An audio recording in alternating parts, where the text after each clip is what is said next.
తాకట్లో ఉన్న బంగారాన్ని విడిపించి ఆ రోజున మార్కెట్ ధర కట్టి మిగిలిన డబ్బును మీకు అందిస్తుంది కొమ్మూరి గోల్డ్.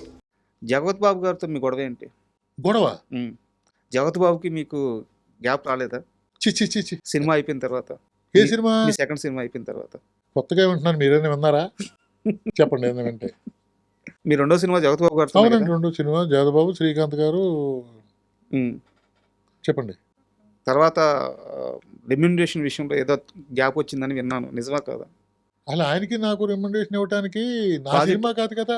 మీరు నిర్మాత కాదు, బట్ మీరు డైరెక్టర్. సినిమాకి ఇష్యూస్ అయినాయి అని చెప్పి విన్నాను. చీ లేదా? ఇప్పటికీ ఆ రోజు ఎంత ప్రేమగా ఉన్నారో ఆయన ఇదే ప్రేమగా మాట్లాడతారు. ఏ రోజు ఏం చేస్తున్నావు, ఎక్కడ ఉన్నావు, పిల్లలు ఏం చేస్తున్నారు, ఉండేది ఎక్కడ, ఇలాగే మాడతారు ఆయన. సార్ ఎప్పుడు ఫస్ట్ టైం వింటున్నాను గ్యాప్ అనేది, ఫస్ట్ టైం వింటున్నాను. ఇంతవరకు మా ఇద్దరికి ఇండస్ట్రీలో ఎవరితో గ్యాప్ లేదు సార్, నాకు నమ్ముతారా? ఒక అసిస్టెంట్ డైరెక్టర్తో కానీ, ఒక ఆర్టిస్ట్తో కానీ, ఒక ప్రొడ్యూసర్తో కానీ ఎవరితో గ్యాప్ లేదు నాకు. సార్ నేను సినిమా చేసినప్పుడు ఎలా మాట్లాడతారో ప్రొడ్యూసర్, ఆర్టిస్టులు కనిపించినప్పుడు కూడా అలాగే మాట్లాడతారు సార్. అది. అండ్ మామూలుగా సినిమాలో ఒక పెద్ద స్టార్ను పెట్టుకొని ఇండస్ట్రీని షేక్ చేయడం వేరు. అవునండి. లేదా ఒక మంచి కథ పెట్టుకొని స్టార్ అంటే పెద్ద పెద్ద ఆర్టిస్టులను పెట్టుకొని ఇండస్ట్రీని షేక్ చేయడం వేరు. ఒకే ఒక్క పాటతో మొత్తం తెలుగు ఇండస్ట్రీని కాకుండా సౌత్ ఇండస్ట్రీని మొత్తం షేక్ చేసేసారు బాబామర్ది సినిమాలో సిల్క్ స్మిత్ సాంగ్. సో ఆ సాంగ్ మేకింగ్ అప్పుడు మీరు ఆ సినిమాకి వర్క్ చేశారు. ఆ సాంగ్ మేకింగ్ అప్పుడు కానీ, ఆ సినిమా చేసేటప్పుడు కానీ, ఈ పాట కొన్ని దశాబ్దాలు నిలబడిపోద్ది, మాస్ ఆడియన్స్లో ఒక ఊపు ఊపేస్తుంది, ఇలాంటి క్యాలిక్యులేషన్స్ ఏమైనా జరిగినాయి అమ్మా ఇంట్లో? సార్ ఇది పాట నా చిన్నప్పటి నుంచి వింటున్నానండి. ఏంటంటే ఈ సాంగ్ చెయ్యాలి, సాంగ్ వినిపించాను సార్. రమేష్ అని చెప్పి ఇంకో కోఆర్డినేటర్ గారు ఉన్నారండి. అప్పుడు ఈ సాంగ్ మా ప్రభల్లో ఉంటుంది, కృష్ణా జిల్లా అని చెప్పి ఆయన పడితే, కాదయ్య బాబు కృష్ణా జిల్లా అంటే మా భోగం మేళాలు ఉంటాయి కదా ఈస్ట్ గోదావరిలో, అక్కడ పాడతారని చెప్పి పాట వినిపించాం. ఓకే, యాజ్ ఇట్ ఈస్గా ఉంటుంది సార్ అక్కడ ఆ పాట? ఇలాగా యాజ్ ఇట్ ఈస్గా ఉండదు, ఉంటాయి బూత్ ఉంటుంది. ఓకే, దాంట్లో బూత్ ఉంటుంది, పచ్చి బూత్ ఉంటుంది. భోగం మేళాలో పచ్చి బూత్ ఉంటుంది. బూత్ తర్వాత ఆ పాట ఉంటుంది అనుకుంటే, ఈ పాట మోహన్ గారికి నచ్చింది. అలాగే మోహన్ గారి పార్ట్నర్ ఉన్నారు సీఎం కృష్ణ గారు అని, ఇద్దరికి నచ్చి ఈ పాట చేయాలని చెప్పి కోటితో చెప్పారు. కోటి అంత ఇంట్రెస్ట్ చూపించలేదు. కోటి గారు, రాజు గారు అంత ఇంట్రెస్ట్ చూపించాల. లేదు చాలా బాగుంటుంది, దీన్ని ఏ విధంగా చేయాలని చెప్పి మోహన్ గారు పట్టుబడి మోహన్ గారు చేయించారండి. అది ప్రపంచాన్ని ఊపేసింది, ఇప్పటికీ ఊపుతుంది. అదే సిల్క్ స్మిత గారు ఎలా ఉండేవారు సార్ సెట్? అయ్యో, నేనంటే చాలా ప్రాణం అండి ఆవిడకి. చాలా అసలు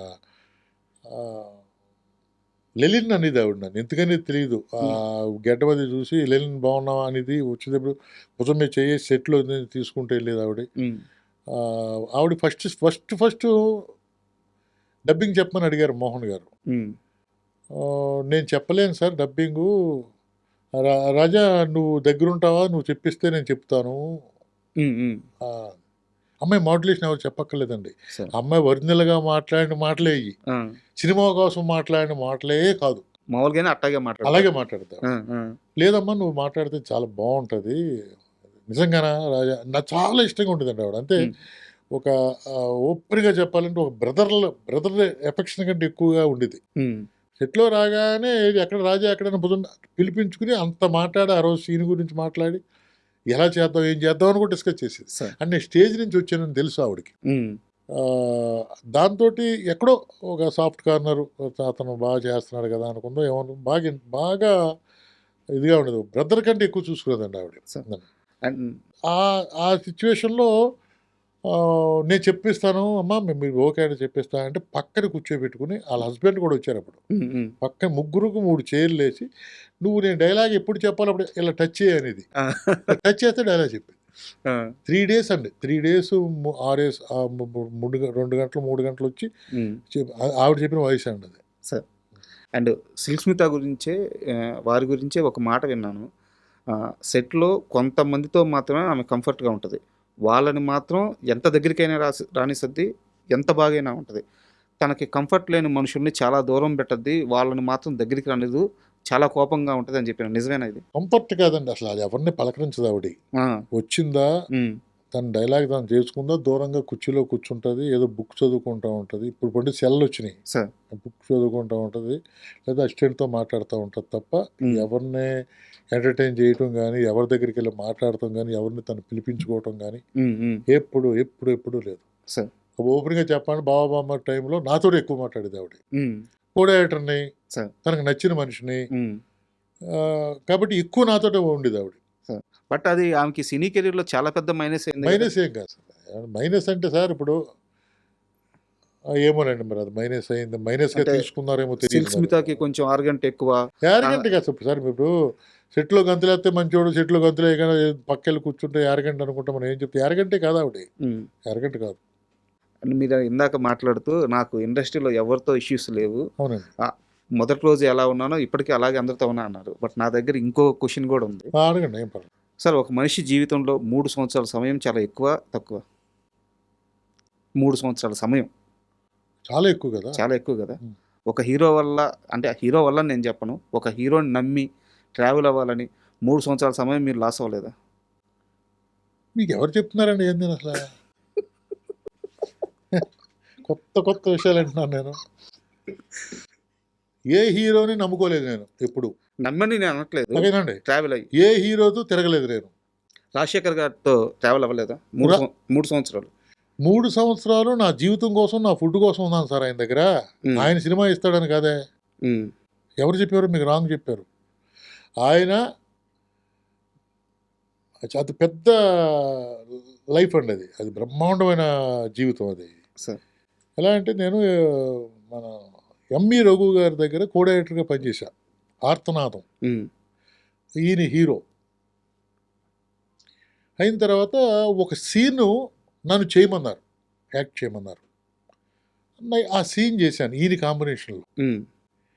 చేస్తే ఆ నైట్ జీవిత గారు రూమ్కి కవర్ పంపించారు. కవర్ పంపించి యాషర్ గారు రమ్మంటున్నారంటే వెళ్ళా. నమస్కారం సార్ అంటే, ఏం లేదు రజా, మీరు వచ్చిరాని తెలుగులో మీరు అప్పుడు ఇంకా ఎక్కువ కదా, నేను సినిమా ఒకటి చేస్తున్నాను, దానికి మీరు కో డైరెక్టర్గా ఉండాలి, ఓకే చేస్తారని అడిగారు. అలాగేనండి అన్నా.